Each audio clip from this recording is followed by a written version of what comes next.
కేసీఆర్ అంటున్నాడంటే ఇవాళ పేదోళ్ళ పిల్లలకు ఉద్యోగాలు ఇచ్చినందుకే కదా ఈ ప్రభుత్వం మీద కక్ష కట్టింది కేసీఆర్ అని నేను అడుగుతున్నా.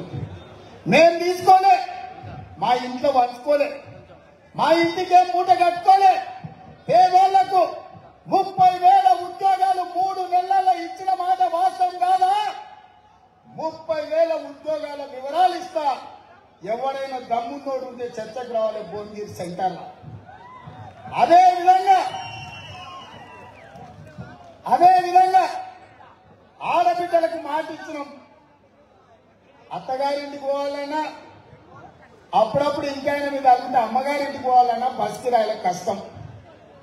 అలిగింది కాబట్టి ఇంకైనా అడగలేదు, అత్త అసలే ఇయ్యదు. ఎట్లా చేయాలని చింత చేస్తుంటే యాదగిరిగుట్ట లక్ష్మీ నరసింహస్వామిని దర్శించుకోవాలన్నా, మేడారంలో సమ్మక్క సారక్క జాతరకు పోవాలంటే వాళ్ళనో వీళ్ళనో సాయం అడిగే బదులు వాళ్ళ ఆత్మ గౌరవంతో తిరగాలని ఆర్టీసీలో ఆడబిడ్డలకు ఉచిత ప్రయాణం ఇచ్చినాం. పొల్లం ప్రభాకర్ గౌడ్ రవాణా శాఖ మంత్రిగా ఉండి 35 కోట్ల మంది ఆడబిడ్డలు ఇవాళ బస్సులలో ఉచితంగా ప్రయాణం చేస్తున్నారు. అనా పైసా లేకుండా బాజాప్తా బస్సు ఎక్కి ఎక్కడ కావాలంటే అక్కడ చెయ్యి ఆపుతున్నారు. మా అక్కలు ఎక్కుతున్నారు, ఎక్కడ కావాలంటే అక్కడ బస్ ఆపి దిగిపోతున్నారు. మా ఆడబిడ్డలను ఆర్టీసీ బస్సులలో ఉచిత ప్రయాణం కల్పించినందుకు కాంగ్రెస్ పార్టీని ఓడగొట్టాలన్నా? ఒకవేళ కాంగ్రెస్ ఓడిపోతే ఆడబిడ్డలకు ఉచిత బస్సు ప్రయాణం ఆగిపోతుంది కదా. మా అక్కలకు మా చెల్లెళ్ళకి ఈ విషయం తెలియదా? అదేవిధంగా పేదవాళ్ళు దావకానికి పోతే బిల్లులు కట్టలేక ఉన్న పొలం అమ్మినా, ఆలి మీద ఉన్న తాళి అమ్మిన చనిపోయిన పరిస్థితిలో చంద్రశేఖరరావు రాజీవ్ ఆరోగ్యశ్రీని దివాలా తెప్పిస్తే మళ్లీ పేదల ఆరోగ్యం కాపాడడానికి ప్రతి పేదవాడికి రాజీవ్ ఆరోగ్యశ్రీలో 10 లక్షల రూపాయలు ఉచితంగా వైద్యానికి అందించి ఇవాళ పేదవాడి ఆరోగ్యాన్ని కాపాడినందుకు కేసీఆర్ అమ్మే సారాయి తాగి కిడ్నీలు లివర్లు పాడైపోతుంటే వాళ్ళందరినీ కాపాడడానికి మేము ప్రయత్నం చేసినందుకు కాంగ్రెస్ పార్టీని ఓడగొట్టాలని నేను అడుగుతున్నా కేసీఆర్ ను, సన్నాసి బీజేపీ టీఆర్ఎస్ వాళ్ళను. మేము నిలవడానికి ఆనాడు గ్యాస్ పోయి సిలిండర్ దీపం పథకం కింద సోనియామ్మ ఇచ్చింది. 400 రూపాయలకి సిలిండర్ ఇచ్చింది. మోడీ కేడీ కలిసి ఏం చేసిరా?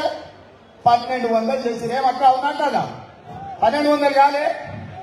పాదయాత్రల ప్రజలు వచ్చి ఆడబిడ్డలు వచ్చి 1200 ఆయన సిలిండర్ ఎట్లా కొనాలి, కష్టమంతా దాంట్లో ఉంటుందంటే ఆలోచన చేసి ఆడబిడ్డలకు పేదవాళ్లకు 500 రూపాయలకే సిలిండర్ ఇస్తామని ఇవాళ 40 లక్షల కుటుంబాలకు 500 రూపాయలకే సిలిండర్ ఇస్తున్నందుకు ఇవాళ కాంగ్రెస్ పార్టీని ఓడగొట్టాలని నేను అడుగుతున్నా.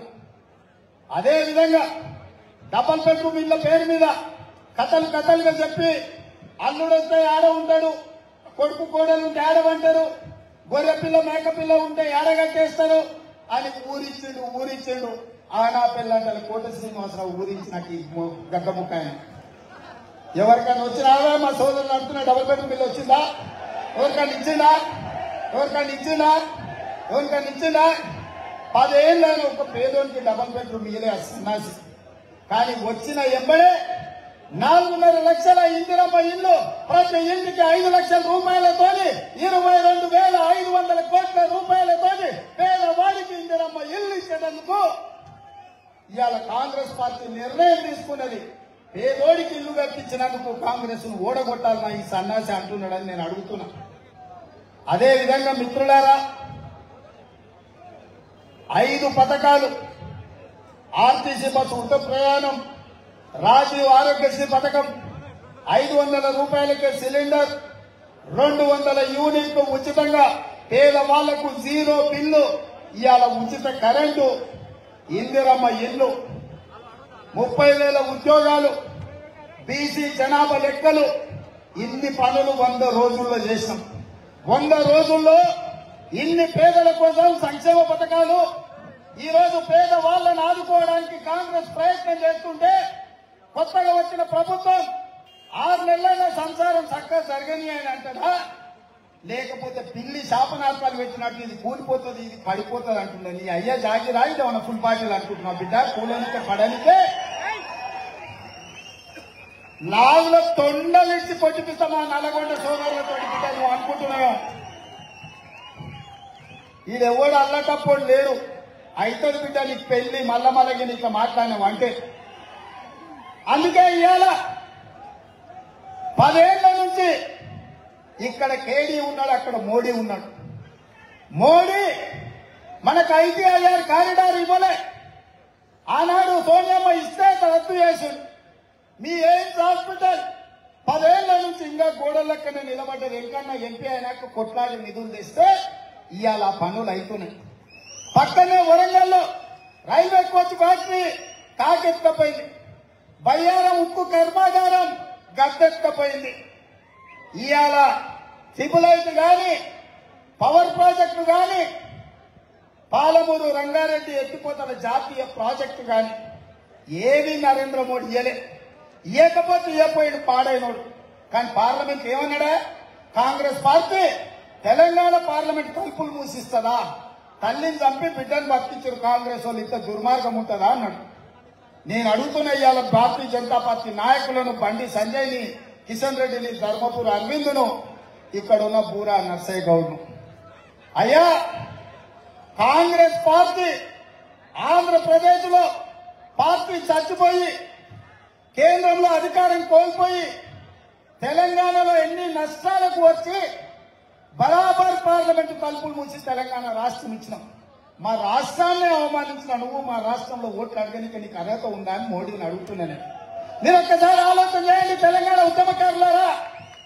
నరేంద్ర మోడీ పార్లమెంటు సాక్షిగా తెలంగాణ రాష్ట్ర ఏర్పాటు ప్రక్రియను తప్పుపట్టి కాంగ్రెస్ పార్టీని దోషిగా నిలబెట్టి పార్లమెంటు తలుపులు మూసిందని చెప్పి మా కళ్ళ ముందు మాట్లాడుతుంటే మా కడుపు మంటదా? నాకు ఎంకన్నకు ఉత్తమన్నకు పార్లమెంట్ అని నేను అడుగుతున్నా. మా రాష్ట్ర అవతరణనే తప్పుపట్టిన నువ్వు మా రాష్ట్రంలో ఓట్లు అడిగే నైతిక హక్కు ఉందా? ఆయన తరఫున నిలబడ్డోళ్లకు బుద్ధి లేకపోయినా ఓట్లేసేటోళ్లకు లేదనుకుంటుండ్రా బీజేపీ వాళ్ళని నేను అడుగుతున్నా. అందుకే మిత్రులారా ఇవాళ పాపం క్యామ మల్లేసి నాకు మంచి మిత్రుడే. క్యామను ముందర పెట్టిండు, వెనకాల బూర ఊరుకున్నాడు కేసీఆర్. మోసం, గొల్ల కురుమల్ని మోసం చేస్తుండు. గెలిచేటప్పుడేమో బిడ్డ కొడుకుని పెట్టుకుంటాడు, ఓడేటప్పుడేమో గొల్ల కురుమల్ని పెడతాడు. ఓడగొట్టడానికి మోసం చేయని వెనకాల గూడు పుటాని జరుగుతుంది. బిడ్డకి బెయిల్ కావాలంటే భువనగిరిలో బీఆర్ఎస్ బీజేపీకి మద్దతు ఇవ్వాలంట. అదేవిధంగా మా యాదవ్ సోదరులు అంటున్నారు 3 ఏళ్ల కింద మా ఢిల్లీలు కట్టుకుంటూ మా సొమ్మంత మించి 2 అంతలు అయిందని. అందుకే వంగబెట్టి ఒక గొంతు గుద్ది గొర్రెకు తుప్పుడ తీసినట్టు ఇవ్వాలి టీఆర్ఎస్ ఎవడన్నా ఊర్లోకి వస్తే. ఎంకన్నా చెప్పంగానే ఒక్క నిమిషం కూడా ఆలోచన చేయలే. మొదటిసారి ఎమ్మెల్యే అయినా టికెట్ అప్పుడు ఎంకన్నా చెప్తే బీర్లు ఐలేకు టికెట్ ఇచ్చినాం 50,000తో గెలిపించింది. గెలిచిన తర్వాత నా దగ్గర నాకు పూర్వ సోదరులు అన్నదమ్ములు లాక్కుతారు, యాదవులు నాకు బాగుంటారు, నువ్వు విప్పి ఇవ్వాలి, ఆయనకు బుగ్గకారు ఇవ్వాలన్నాడు. ఎంబడే విప్పించి బీర్లు ఐలేకు బుగ్గకారు ఇప్పించి పంపించింది. అదేవిధంగా కుర్మలకిస్తే మరి యాదవుల సంగతి నన్ను యాదవ్ సోదరులు వచ్చింది. అరే నీ అమ్మ మళ్ళీ అట్టెట్టరా అని అనిల్ నువ్వు ఇవాళ రాజ్యసభ ఎంపీ చేసిన పిల్లగాన్ని చేసిన మీకు తెలుసు కదా. మా పొన్నం ప్రభాకర్ గౌడ్ను మంత్రిని చేసిన, మా మహేష్ గౌడును ఎమ్మెల్సీ చేసిన. చేయలేదా? చేసినావా? చేయలేదా? మా మాదిగ అడ్నూరు లక్ష్మణ్ నువ్వు విప్పు తయారు చేసిన, మా రామచంద్ర నాయకుడు విప్పేసిన. ఏ లేదా మిత్రులారా? మా ఆది శ్రీనివాసులు మున్నూరు కాపును విప్పు చేసిన. ఇంతకంటే సామాజిక న్యాయము బలహీన వర్గాల కోసం అండగా నిలబడితో ఎవరైనా ఉన్నారని నేను అడుగుతున్నా మిత్రులారా.